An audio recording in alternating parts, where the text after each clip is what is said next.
Hello, welcome back. We're going to continue with the material on isogenies. Let me start actually by making a remark here. I don't think I was very clear last time about why the multiplication by M maps are non-constant. Okay, they're non-constant, so they are not just the zero map for any M. And the reason is that you can write out what I meant to say is you can write out what is multiplication by M of a point x, y, z as just using the addition formulas. You can find polynomials. So this is going to be the image of this is going to be in projective coordinates, some other point in projective coordinates with some polynomial x, y, z, g of x, y, z, and h, x, y, z, z. And then at least if the characteristic is 0, then you can just check when is this going to be 0. So when is this going to go to 0? And if so, then this has to vanish. But then you can check that there's only finitely many points where these two polynomials are going to vanish. Okay, so there's only going to be finitely many points that go to 0. I'm not going to do this. You can look at the proof in Silverman's book, but that's the reason why these maps are not constant. Okay, great. So now I'm going to prove that actually all isogenies are unramified, and the degree is always the size of the kernel. We proved that isogenies are group homomorphisms, and now we're going to prove something stronger, that actually they are unramified maps. So this is theorem 4.10 in the book, and it says the following. So let phi from E1 to E2 be a non-zero, so non-constant. Separable, I'm assuming separable here, but in the book, this assumption is not there. Isogeny. Then part A in the book is about non-separable isogenies, so I'm going to skip that. Part B says that the map that goes from the kernel of my isogeny to automorphisms of the extension of function fields given by phi star that sends a point in the kernel to the automorphism tau t star is an isomorphism of groups where tau t is the automorphism of E1 to E1, which is translation by t. So this sends p to p plus t. So those maps are clearly invertible. They're morphisms. So this is a degree 1. This is a degree 1 map. So it's an automorphism, and it turns out that those automorphisms give you all the automorphism of the extension, and then there is an isomorphism between the kernel and the automorphism group. Okay, so given that, I'm not going to prove part B, but we're going to prove part C, that phi is unramified, map, so there's not going to be any ramification at any point. Then the kernel of phi is the degree of phi, and the extension of function fields is Galois. Okay, so I'm going to assume part B, and then I'm going to prove part C. Okay, so for part C, first of all, we're going to prove that I'm going to prove that the kernel, the size of the kernel, is the degree of the isogeny. So recall that from the algebraic geometry part, we saw that for any map, map of curves, we always have that the size of the preimage of a point is the degree of phi for almost all points Q in E2. Okay, so let Q be one of those where this actually happens. So suppose Q is such a point such that that equality does happen. And let Q prime be another point on E2. And I want to know that it also happens. Okay, that equality also happens. Then there is a translation that gives me one point to the other, essentially the difference between the two. So let T be on E2 such that Q plus T is Q prime, okay? And let phi inverse of T be P. Okay. Then notice that if phi of S is Q, if S is in the preimage of Q, then we also have that phi of S plus P is going to be phi of S plus phi of P. Phi of S is Q, phi of P is T by definition of P, and therefore this goes to Q prime. Okay, so using the fact that phi is a group homomorphism, we can find preimages of Q prime, and then just running over all the points S, we're going to find all the preimages of Q prime, and we're going to find enough, as many as I need. In fact, this shows that the degree of phi, which is always bigger or equal to the number of points in the preimage, that doesn't quite read right, repeat it, is inequality. It is always larger than the number of preimages of a point. That is, at least, there is these many points.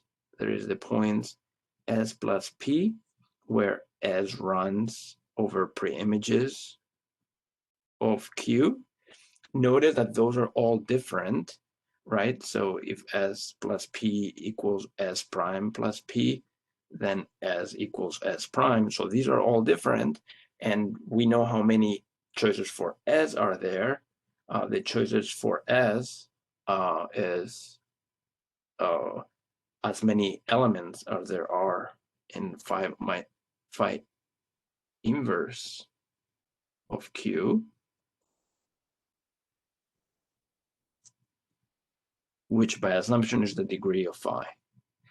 Therefore, the degree of phi is bigger or equal to the degree of phi, so it must be an equality throughout, and we have that phi inverse, the number of elements in phi inverse of Q prime, is also degree of phi. Okay. This tells me, by the way, this tells me the equality there. Remember that we have a formula for that in terms of ramification indices, and this can only happen if all the ramification indices are 1. So since phi inverse of Q is the degree of phi for all Q in E2, that implies that phi is unramified everywhere. Okay, which was something else we wanted to prove. And third, now by B, remember what B says is that we have an isomorphism between the kernel and the automorphism group. So, so finally, what I want to prove is that that extension is Galois, and remember that an extension is Galois if the automorphism group, the size of the automorphism group equals the degree of the extension. But by B, the size of the automorphism group of this extension of fields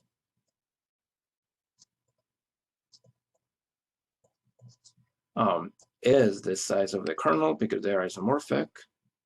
And we just proved that this is the degree of phi, but by definition, the degree of phi is the degree of the extension of function fields. This is a 2 here and a 2 here. Therefore, this equality between the size of the automorphism group and the degree of the extension gives me that the extension is Galois.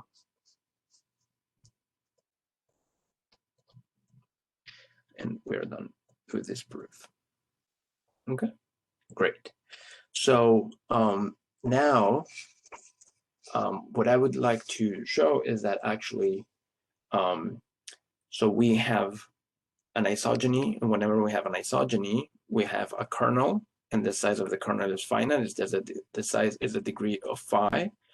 Now what we're going to go is the other way around, that if I have a finite subgroup of E, I can actually find an isogeny whose kernel is that finite subgroup.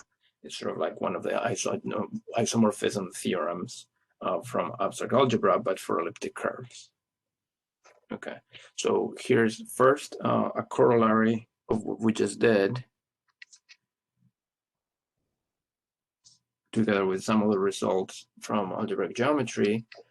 So let phi E1 to E2 and psi E1 to E3 be separable isogenies.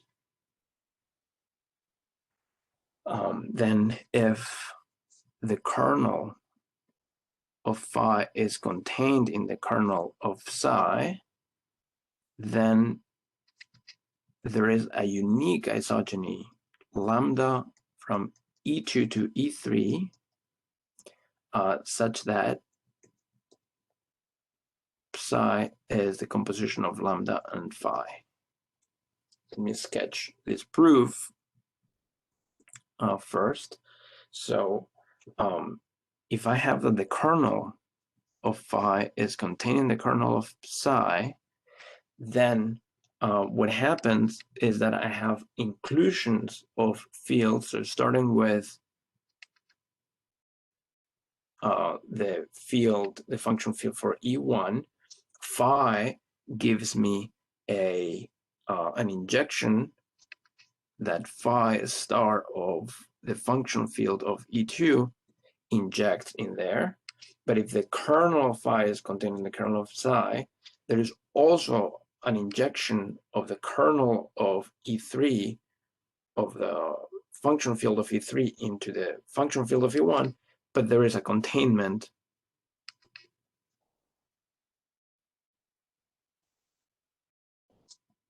like this. Okay, but now if you look at this containment, remember that we didn't show this, but we stated that whenever there is a subfield inside my function field, then there is a map that corresponds to that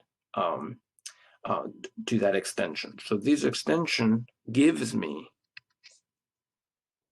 the existence of a map lambda from E2 to E3 okay, such that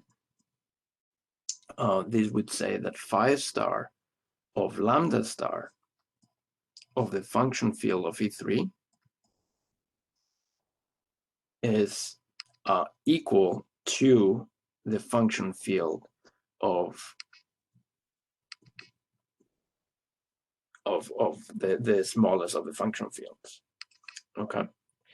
But then this says that the composition of phi star and lambda star acts just like psi star, and by the uniqueness, that tells me that those two maps needs to be the same.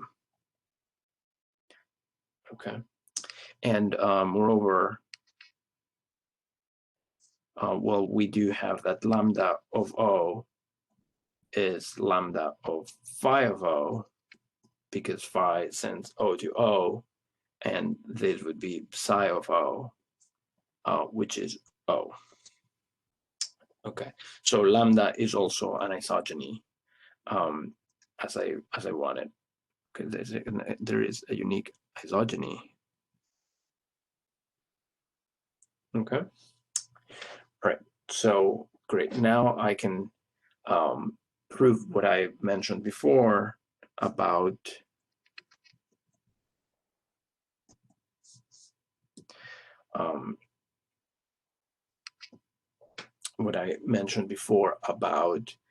having for any finite subgroup of E, I can construct an isogeny that has phi as a kernel. So let E be an elliptic curve, and let phi be a finite subgroup of E. Then there is a unique E prime, an elliptic curve E prime, and an isogeny phi from E to E prime, such that the kernel of phi is this capital Phi subgroup. Okay, so this is also a sketch of the proof. I'm not going to prove this completely.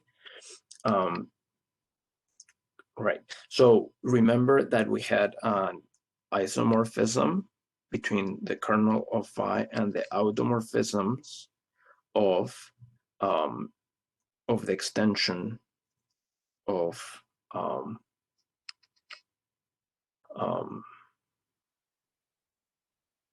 well, we have, let me, so what we have is that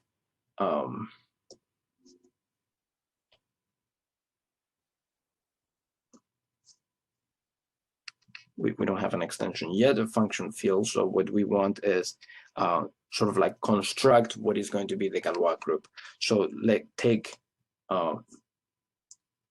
T to be an element of this finite subgroup. Then I can build a map, which is just translation by T from E to E, that sends P to P plus T, and this is this would go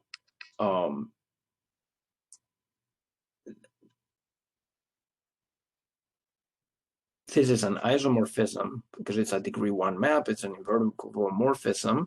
So this gives me an automorphism. So tau T star would give me an automorphism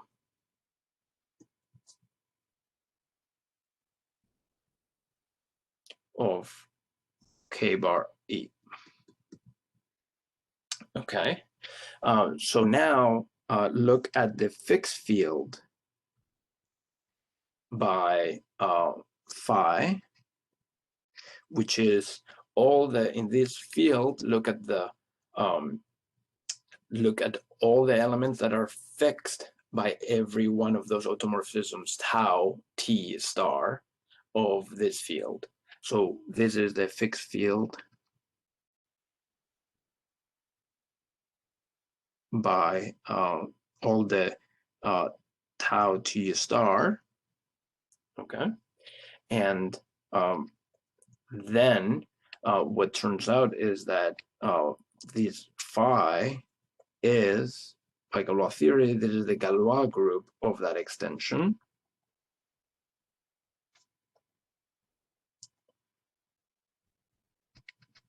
Now, I'm not proving this part, but this is actually, they're both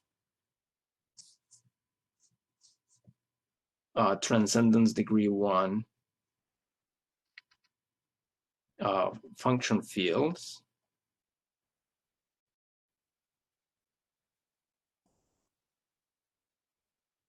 So like before, this is a finite extension. Well, we know it is a finite extension. The phi is a finite subgroup. So this is a finite, this is going to be a finite extension of degree, the size of phi. And therefore, they have to still be of transcendence degree 1 fields. And this extension gives me a curve and a map that affords this extension of function fields. Okay, so then there must be a curve C and a map phi such that phi sends E to C, and such that it sends the function field to the fixed field that is the new function field. So phi star of the function field of C is precisely the function field of this fixed field. Okay, so that C is the curve E prime that we want, but we don't have that it's of genus 1. So the last step, which I'm not going to do, is actually use the Hurwitz formula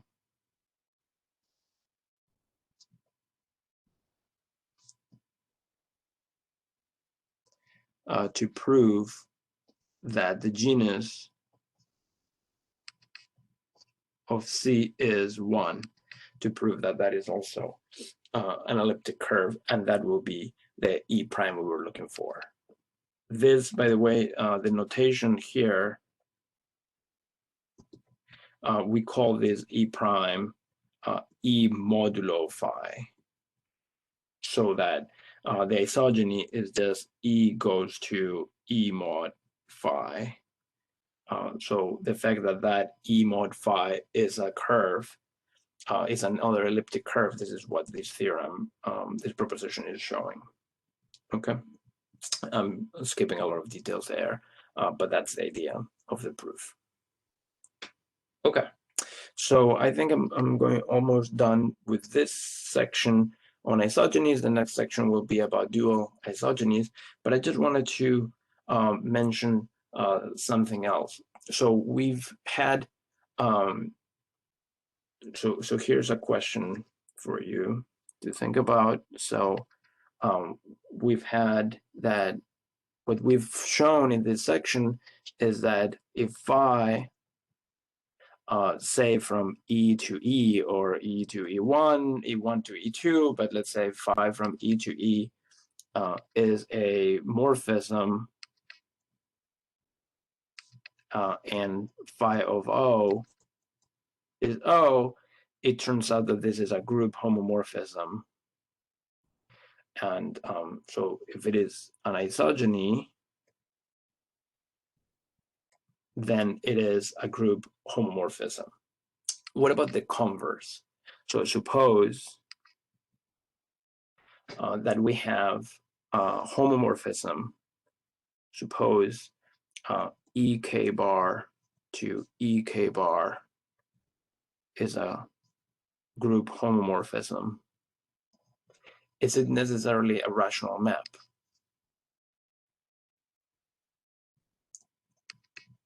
Is this a rational map. And it turns out that no, that I can build things that are not going to be, even though they are group homomorphisms, they are not going to be morphisms, and therefore they're not going to be they're not going to be isogenies. They're just some weird group homomorphism that I can build that do not come from isogenies. Okay, so let me show you why that is true. So first of all, let me say a definition. I'm actually going to have to use something like Zorn's lemma to get there, but let me show you what happens. So an abelian group D is called divisible if the map X goes to NX, it's surjective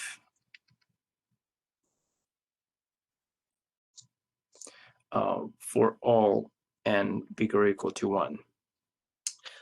In our case, the map that goes from ek bar to ek bar by multiplication by n is the isogeny multiplication by n, which we know is non-constant morphism, therefore it's surjective. So our maps are those that are surjective say that ek bar is a divisible group. Okay, now here is what I'm going to use is that there is a corollary of Zorn's lemma, which says the following. So let D be a divisible group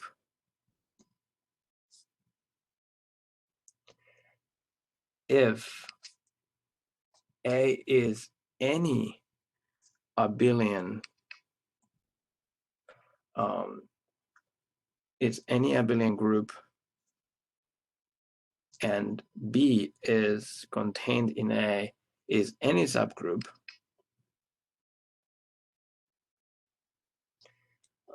then any homomorphism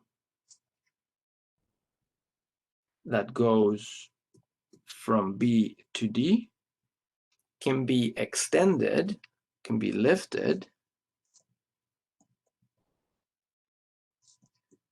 to a homomorphism F hat from all of A to D.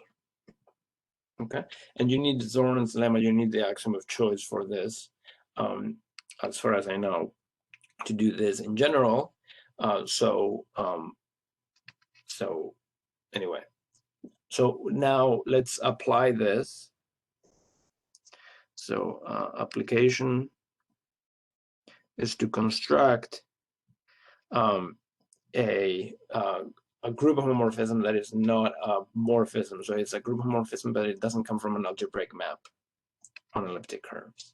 So let's take A equals D equals ek bar, and let P and Q be two linearly independent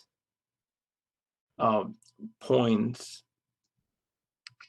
on ek bar of infinite order.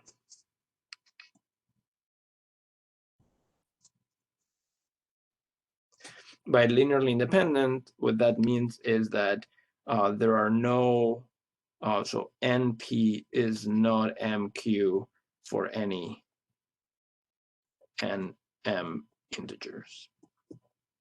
Okay, so and then consider we need a subgroup B of ek bar. This is just the subgroup generated by P and Q. So linear combinations of P and Q. And I need a map, a hom from B to ek bar.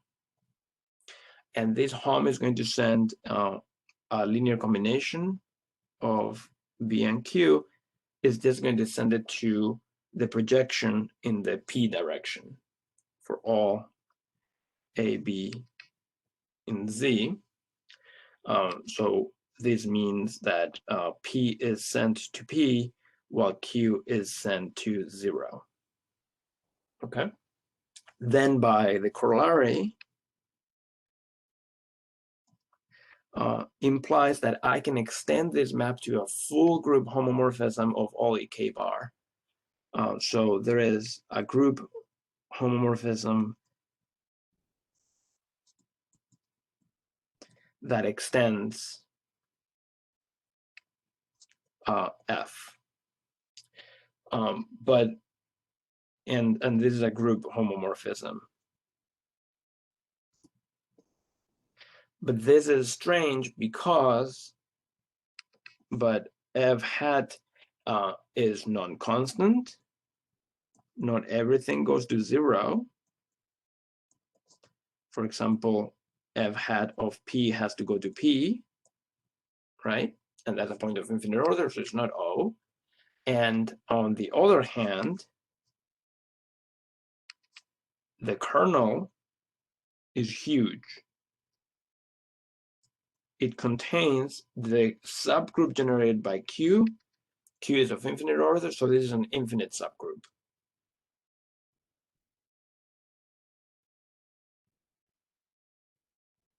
So therefore, this cannot be an isogeny. F hat cannot be an isogeny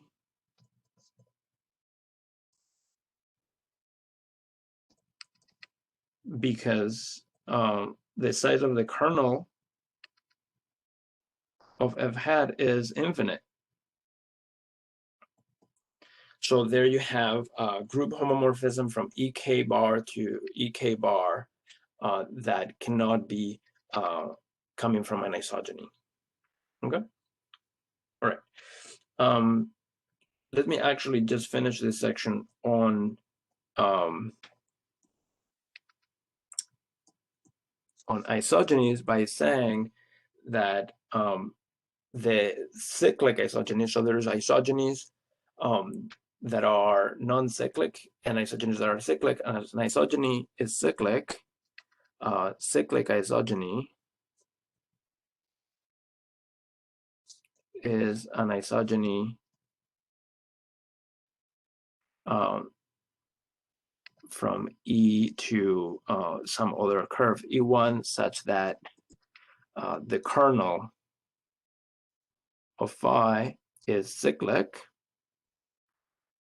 and an isogeny is rational if the isogeny is defined over Q is K rational if the isogeny itself is K rational is defined over K. And it turns out that over Q, we actually know all the cyclic rational isogenies. So work by a lot of mathematicians is a large piece of work that it classified. So all the cyclic rational isogenies for elliptic curves over Q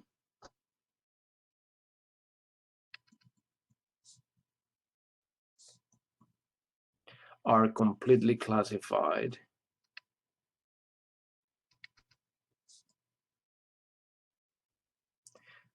and what do I mean by that is that I can tell you all the elliptic curves that have an isogeny of a given degree. So for example, if you want an elliptic curve that has a 3 isogeny, so an isogeny of degree 3, then if E is one of those, then there is some rational number T such that the J invariant is precisely of this form.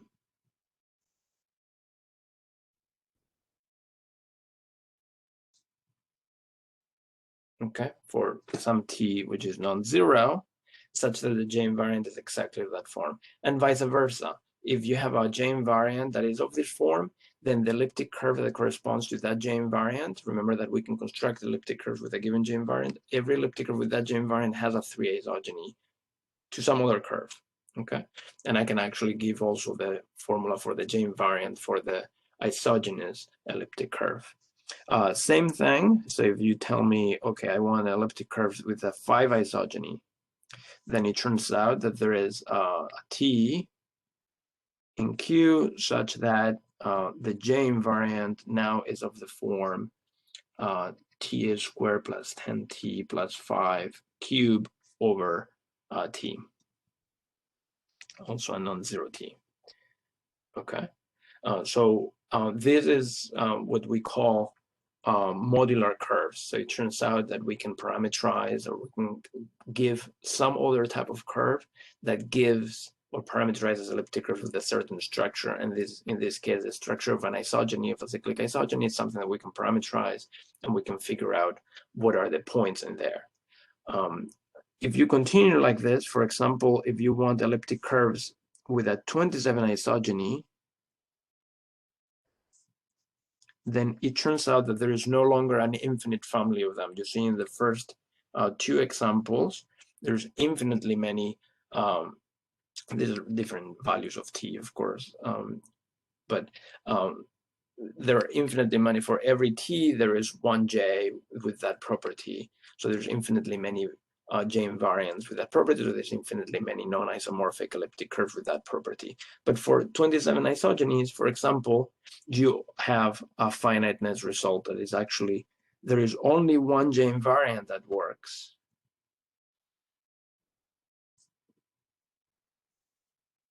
And in fact, this J invariant is for an elliptic curve that has complex multiplication. If you remember, we talked about complex multiplication, which is elliptic curves with a larger endomorphism group than normal. So this is an elliptic curve with some complex multiplication. But there's only one J invariant with that has 27 isogeny. So any elliptic curve with 27 isogeny has this J invariant, and if you have an elliptic curve with this J invariant, then there is a 27 isogeny attached to it. So which isogeny degrees are give you infinitely many elliptic curves with an isogeny, and for which in degrees you only have finitely many. So it turns out that we can, that is part of the classification. So here's the degrees, 2 up to 10, and then 12, 13, 16, 18, and 25. There are infinitely many J invariants that have degrees of that number. However, 11, 14, 15, 17, 19, 21, 27, 37, 43, 67, and 163, there is only finitely many J's that have this property, but there are some, so it's a non-zero, so bigger than 0 J's that have this property, and any other degree, there are no J invariants with those degrees. So this list is the complete list of cyclic isogenies that you can have with those degrees, while any other degrees do not occur. For non-cyclic isogenies, you can have other degrees, because, for example, the map multiplication by m has degree m squared. So you can have, but then the kernel is non-cyclic. And so you can have more. So the more interesting ones are the cyclic isogenies, and those have been completely classified. Yeah, so those are some nice examples, and this classification is actually very, very useful in applications in research on elliptic curves. Okay, so I'm going to stop here, and next time we'll talk about the dual isogeny. Bye-bye.